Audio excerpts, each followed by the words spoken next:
बिस्मिल्लाहिर्रहमानिर्रहीम। अस्सलाम वालेकुम। बाजी Parveen health and beauty tips में आपको खुशामदीद कहती हूँ। जो लोग लैपटॉप या कंप्यूटर चलाते हैं वो यहाँ रेड बटन पर सब्सक्राइब करें और इसके साथ नोटिफिकेशन घंटी को भी दबाएं और सेव कर दें। और जो लोग मोबाइल पर मेरी वीडियो देख रहे हैं वो यहाँ रेड बटन पर सब्सक्राइब करें और इस नोटिफिकेशन घंटी को ऑन कर दें और ओके कर दें ताकि आपको रोज़ मेरी नई वीडियो देखने को मिले। जी तो नाज़रीन, आज मैं आपके लिए बहुत ही अच्छा नुस्खा लेकर आई हूँ जो कि बच्चों के बारे में है। बच्चों के जो पेट में कीड़े हो जाते हैं तो उनके लिए आप हर तरह की दवाइयाँ इस्तेमाल करते हैं मेडिकल स्टोर पे, और बच्चों के जो है मैदों पे बहुत असर पड़ता है दवाई खाने से। तो जो मैं आज को आपको नुस्खा बताऊँगी वो जो है बच्चों के पेट के कीड़े ख़त्म करने के लिए है। वो आपने क्या चीज़ें इस्तेमाल करनी है, सबसे पहले आपने क्या करना है, आपने ये अनार के छिलके हैं नाज़रीन, सूखे हुए हैं अनार के छिलके। अगर आप ताज़ा हों, आपके पास ताज़ा भी ले सकते हैं। अगर आपके सूखे आपके पास छिलके मौजूद हैं, जैसे अनार का सीज़न नहीं होता है तो आप इनको सुखा के भी अपने पास हर वक्त रख सकते हैं, क्योंकि ये अनार के छिलके जो हैं, अगर जैसे हम अनार खाते हैं जिसके उतने फ़ायदे हैं तो उससे ज़्यादा छिलके के अंदर फ़ायदा है। तो आपने नाज़रीन इनको क्या करना है, छिलकों को आपने लेना है, इनका पाउडर बना लेना है अच्छी तरह। तो उसके बाद आपने क्या करना है, एक चुटकी शहद यानी कि आधी चम्मच शहद, मेरे पास सबका शहद मौजूद नहीं है, नहीं तो मैं आपको दिखाती। तो वो शहद जो है आपने आधी चम्मच लेनी है। उसके अंदर आपने इसकी जो है पाउडर की आपने छिलके का जो आपने पाउडर बना लिया है, आपने एक अनार अगर आपके पास है तो उसके छिलके जो है आप उसका पाउडर बना लें, क्योंकि सूखे हुए होंगे इनका जल्दी पाउडर बन जाता है। तो आपने इसके टुकड़े छोटे छोटे करके आपने इनके जो अनार के हैं इनके छिलकों का आपने ग्राइंडर में भी पाउडर बना सकते हैं तो आसानी से बन जाएगा। तो आपने क्या करना है, एक चुटकी इसके ये अनार के छिलकों का पाउडर बना हुआ होगा आपके पास, तो उसकी आपने ऐसे करके एक चुटकी बनानी है। एक चुटकी लेके आपने आधा चम्मच शहद लेके उसके अंदर मिक्स करना है और आपने बच्चे को चटा देना है। तो नाज़रीन, जैसे ही आप रात को इसको चटाएंगे, सुबह आप देखेंगे जैसे बच्चा बाथरूम करता है तो उसके आप बाथरूम में देखेंगे उसके ऊपर सफ़ेद सफ़ेद छोटे छोटे बिल्कुल जो है कीड़े नज़र आएंगे हिलते हुए सुंडी की तरह। तो वो आपको देखेंगे कि वो जैसे आपने इसको खाने से पहले आप अपने उस बच्चे का बाथरूम देखें, उसके अंदर वो कीड़े होंगे। जब आप इसको ये चीज़ खिलाएंगे शहद के अंदर मिला के तो वो कीड़े मरे हुए नज़र आएंगे आपको। तो बच्चे के पेट का जो दर्द है, पेट के जो कीड़े हैं वो सारे मरे हुए आएंगे और उनका जो है बिल्कुल उसका खात्मा हो चुका होगा। आपने ये बच्चे को रोज़ाना रात को तकरीबन 1 हफ्ते तक आप इनको चटाएंगे, इसका कोई नुकसान नहीं है। शहद भी खाने की चीज़ है और छिलके हैं ये भी हम खाने की चीज़ों में इस्तेमाल, जैसे हम खाते हैं अनार तो इसका छिलका भी अगर हम खा लेंगे तो कोई नुकसान नहीं देगा।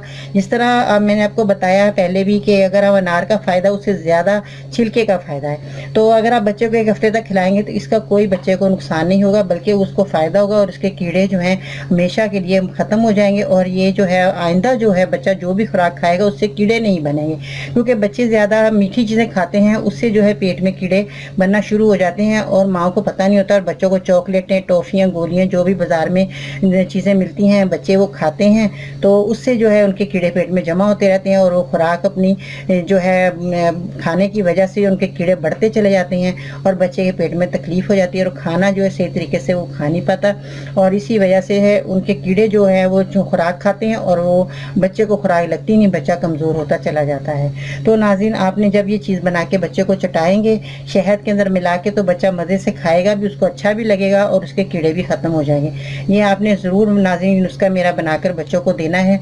और ये जो जिन बच्चों को औरों को भी ये मर्ज़ में मुब्तला हों उनको भी आप अपने मोहल्ले में या अपने रिश्तेदारों को ये ज़रूर बताइएगा ताकि वो बच्चे जो है इस बीमारी से निजात पा सकें, क्योंकि ये बीमारी जो है बहुत मोहलक है और बहुत ही जो है तकलीफ़ देह है। बच्चे मासूम होते हैं, बता नहीं सकते उनको क्या तकलीफ़ है। माँओं को खुद देखना चाहिए कि हमारे बच्चे क्या खा रहे हैं, क्या हमारे बच्चे को हमने खिलाना है। खुद एहतियात कीजिएगा, बच्चों का बहुत ज़्यादा ध्यान रखना चाहिए, क्योंकि छोटे बच्चे हैं जो कुछ समझ में आता खा लेते हैं। बाज़ार में स्कूल में जाते हैं छोटे बच्चे वो खा लेते हैं, उनको पता नहीं चलता कि हमारे लिए क्या चीज़ जो है नुकसानदेह है। ये माँओं को खुद ख्याल करना पड़ता है। तो इसलिए आप ज़रा अपने बच्चों का अच्छी तरह ख्याल रखें और उनको खाने पीने का जो है एहतियात कीजिएगा। और ये चीज़ जो मैंने आपको बताई ये ज़रूर अपने बच्चे को दीजिएगा। इंशाअल्लाह ताला बच्चा सुकून से सोएगा और सुबह रिलैक्स उठेगा। देखना आप भी परेशानी से बचेंगे, आपका बच्चा भी। आपने बहुत सारा ख्याल रखना है अपना, अपने घर वालों का। اور اسی وجہ سے اپنے جو ہاتھ ہے اپنے دھو کے استعمال کیا کریں کھانے میں، بچوں کو فیڈر بناتے ہوئے اپنے بچوں کو ہاتھ دھو کر جو ہے وہ بچے کے لیے استعمال کیجیے گا، کیونکہ ماں کے ہاتھوں کے جراثیم بچوں کو جلد اثر کرتے ہیں، کیونکہ بچہ معصوم ہوتا ہے اور اس کے جو کھانے میں آپ جو بھی چیز بنا کے دے رہے ہیں کھانے میں شامل کر رہے ہیں، اپنے ہاتھوں کا ضرور یہ جو ہے استعمال کریں، صابن اچھا استعمال کریں جو کہ آپ کے ہاتھ جو ہے جراثیموں سے پاک رہیں۔ تو یہ آپ نے تھوڑا سا احتیاط ماؤں کو ضرور کرنا چاہیے، کیونکہ چھوٹے بچے حساس ہوتے ہیں، وہ جلد بیماری جو ان کو لگ جاتی ہے اور جراثیم جلد لگتے ہیں، تو اس لیے جو بھی بچے جو کھیلنے والے ہیں زمین پہ ان کا زیادہ خیال کیجیے گا تاکہ بچے اس بیماری سے مبتلا نہ ہوں۔ تو ناظرین اپنا بہت سارا خیال رکھنا ہے، آپ میری جو ہے ویڈیو کو لائک کر لیں، مجھے بہت خوشی ہوتی ہے جتنے آپ مجھے لائک کرتے ہیں، میری ویڈیو کو پسند کرتے ہیں، کمنٹس کرتے ہیں، مجھے اس میں بہت خوشی ہوتی ہے، اور آپ کی دعاؤں سے ہی اللہ تعالیٰ جو ہے مجھے بھی صحت تندرستی زندگی عطا فرمائے اور آپ کو بھی یہ بیماریوں سے نجات دے۔ میں چاہتی ہوں کہ میرے جتنے بھی مریض ہیں ان کو سب کو اللہ تعالیٰ شفا دے، میری دلی دعا ہے، میں بہت آپ کے لیے دعا کرتی ہوں کہ کوئی مریض جو ہے بیماری میں مبتلا نہ رہے، سب اپنی زندگی اچھے طریقے سے جئیں، اچھے طریقے سے خوشی سے اپنی زندگی کو بسر کریں، اپنے اچھے طریقے سے اپنے کام سر انجام دیں۔ تو ناظرین کے ساتھ ہی باجی پر ان کو اجازت دیجیے گا، اپنا بہت سارا خیال رکھنا، اللہ حافظ۔